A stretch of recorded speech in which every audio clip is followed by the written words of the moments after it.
الحمد لله رب العالمين والعاقبة للمتقين والصلاة والسلام على سيد الأنبياء والمرسلين وعلى آله وأصحابه أجمعين. قال الله سبحانه وتعالى: كانوا من الليل يسهرون وبالأسحار هم يستغفرون. صدق الله العظيم. கண்ணியத்துக்கும் பெருமதிப்புக்குரிய இஸ்லாமிய பெரியோர்களே, நண்பர்களே, தாய்மார்களே, அல்லாஹ் சுப்ஹானஹு வ தஆலா அவருடைய மாபெரும் கிருபை, வல்லமையின் வெளிப்பாடு, அவன் நம்மீது செய்த கிருபை, தொடர்ந்து அமல் செய்யக்கூடிய நல்ல நசீபுகளை கொடுத்து கொண்டே இருக்கிறான். தஹஜ்ஜுத் தொழக்கூடிய, தராவீஹ் தொழக்கூடிய, இன்னும் பிற அமல்களை செய்யக்கூடிய நசீபுகளை கொடுத்திருக்கிறான். அந்த வகையில் நாம் எல்லாம் பாக்கியமானவர்கள். இந்த வாக்கியங்களை அல்லாஹ் சுப்ஹானஹு வ தஆலா நமக்கும் நம்முடைய சந்ததிகளுக்கும் நம்மை ஈண்டெடுத்த பெற்றோர்களுக்கும் உயிருள்ள வரையிலும் கொடுப்பானாக. கண்ணியமானவர்களே, இன்று ஓதப்பட்ட வசனங்களில் நம்முடைய சிந்தனைக்காக முஃமின்களை பற்றி அல்லாஹ் சொல்கின்ற பொழுது, அவர்கள் இரவிலே குறைவாக தூங்குவார்கள், சஹர் நேரங்களிலே பாவமன்னிப்பு தேடுவார்கள் என்ற வாசகங்களை எல்லாம் சொல்லி காட்டுகிறான். ஹதீஸிலே வருகிறது: அலைக்கும் பி கியாமில் லைல் ஃபஇன்னஹு தஅபு ஸாலிஹீன கப்லக்கும் வ குர்பத்து இலா ரப்பிக்கும். தஹஜ்ஜுடைய தொழுகை இருக்கிறது, அது சாலிஹின்களுடைய வளமை என்பதாக சொல்லப்படுது.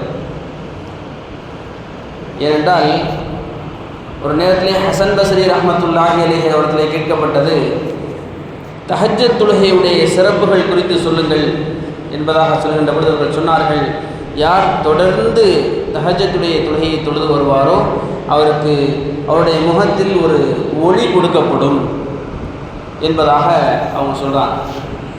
சுற்றி இருந்தவங்க கேட்குறாங்க, இதனால் அந்த ஒளி கொடுக்கப்படுகிறது?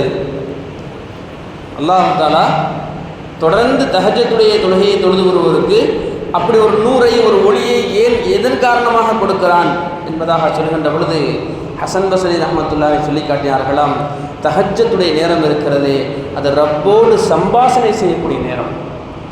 அல்லாஹ் தனியாக தன்னுடைய அடியானோடு பேசக்கூடிய நேரம்.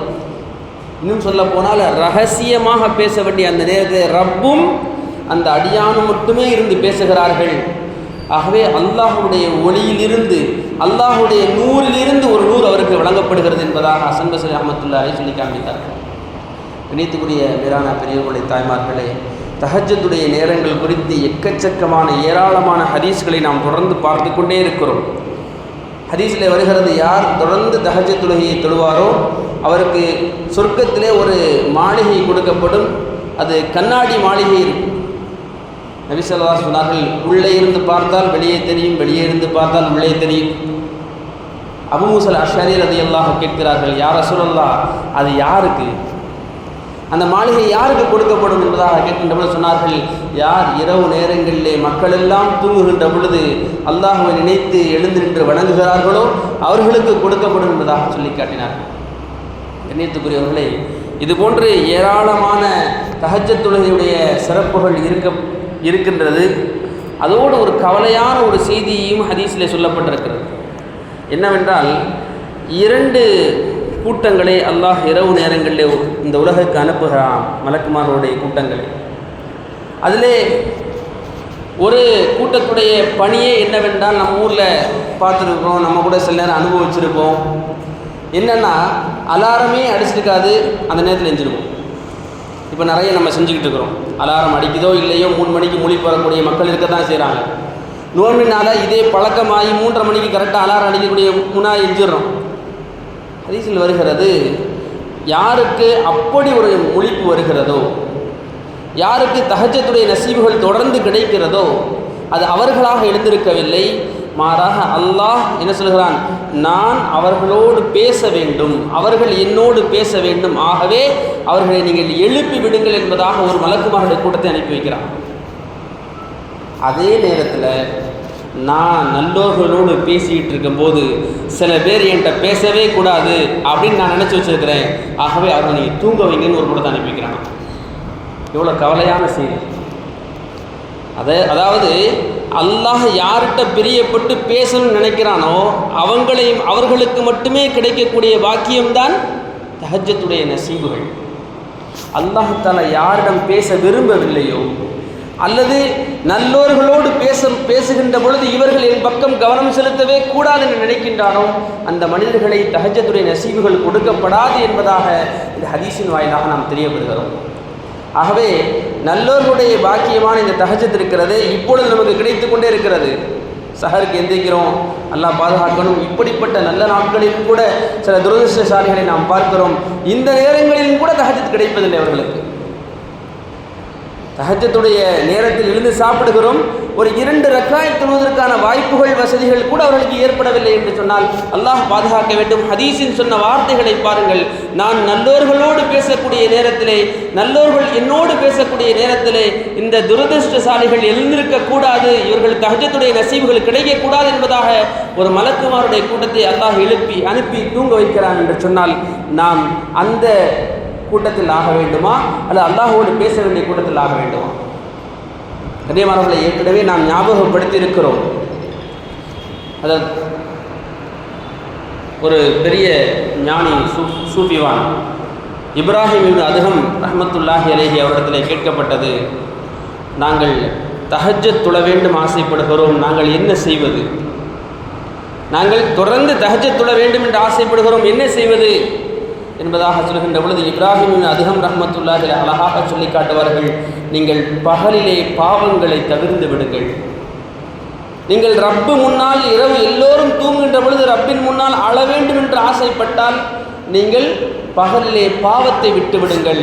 உங்கள் கண்களால் செய்யக்கூடிய பாவங்கள், காதுகளால் செய்யக்கூடிய பாவங்கள், பேச்சிலே செய்யக்கூடிய பாவங்கள், உங்கள் உள்ளங்களிலே செய்யக்கூடிய பாவங்களை நீங்கள் பகல் நேரங்களில் விட்டுவிடுங்கள். இரவு நேரங்களில் எல்லோரும் தூங்குகின்ற பொழுது ரப்போடு சம்பாஷணை செய்யக்கூடிய நல்ல நசீபுகளை அல்லாஹ் அவர்களுக்கு ஏற்படுத்தி தருவான் என்பதாக அந்த இப்ராஹிம் அதுஹம் ரஹ்மத்துல்லாஹி அலைஹி சொன்னதாக நாம் வரலாறுகளிலே பார்க்கிறோம்.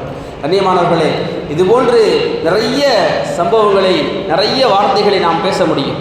கண்ணியமானவர்களே, இந்த நாட்கள் நமக்கு கிடைத்திருக்கின்றது. இந்த நாட்களில் சஹர்னு சொன்னாலே, ஏற்கனவே இந்த விஷயத்தை ஞாபகப்படுத்தியிருக்கிறோம். சஹர்னு சொன்னாலே என்ன அர்த்தம்? வெறுமனையாக எஞ்சி சாப்பிடுவது அல்ல சஹர். சஹர் என்பது 3 விஷயங்களை அடங்கியது. முதல்ல தஹஜ்ஜத், தஹஜ்ஜத் தொழுகை. இரண்டாவது இஸ்திக்ஃபார், நம்முடைய பாவங்கள் குறித்து ரப்பிடத்திலே சொல்லி அஸ்தக்ஃபிருல்லாஹ் அஸ்தக்ஃபிருல்லாஹ் அல்லதீ லா இலாஹ இல்லா ஹுவல் ஹய்யுல் கய்யூம் அஸ்தக்ஃபிருல்லாஹ் வ அதூபு இலைஹி, இப்படி வாசகங்கள் இருக்கிறது. அதற்கு பிறகு சிறிது உணவு சஹர்.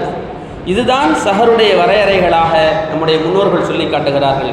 அதே நேரத்தில் ஹதீஸில் இப்படியும் வருகிறது, யார் ஒரு மனிதர் தஹஜ்ஜத் தொழ வேண்டும் என்று ஆசைப்படுகிறார், ஆனால் அவருடைய தூக்கம் மிகுதியினால் தூங்கி விடுகிறார், எழுந்து பார்த்தால் தஹஜ்ஜுடைய நேரம் முடிந்து விட்டது, கை சேதப்படுகிறார், வருத்தப்படுகிறார், எழுந்து தொழவில்லை என்று கவலைப்படுகிறார் என்று சொன்னால் அல்லாஹ் சுப்ஹானஹு வ தஆலா அவருடைய விசாலமான கருணையினால் அவருக்கு தஹஜ்ஜுடைய நசீபுகளையும் கொடுக்கிறான் என்பதாக நாம் ஹதீஸ்களிலே பார்க்கிறோம். கணியத்துக்குரிய மேலான பெரிய நண்பர்களே, நாம் இந்த காலங்களிலே ரப்பிடத்திலே கேட்டு பழக வேண்டும். யா அல்லாஹ், இந்த தஹஜ்ஜுடைய பாக்கியத்தை ரமலான் முழுவதும் எனக்கு கொடுத்திருக்கிறாய். கிட்டத்தட்ட 21 நோன்பு வச்சிருக்கிறோம், 22வது தராவி தொழுதிருக்கிறோம்.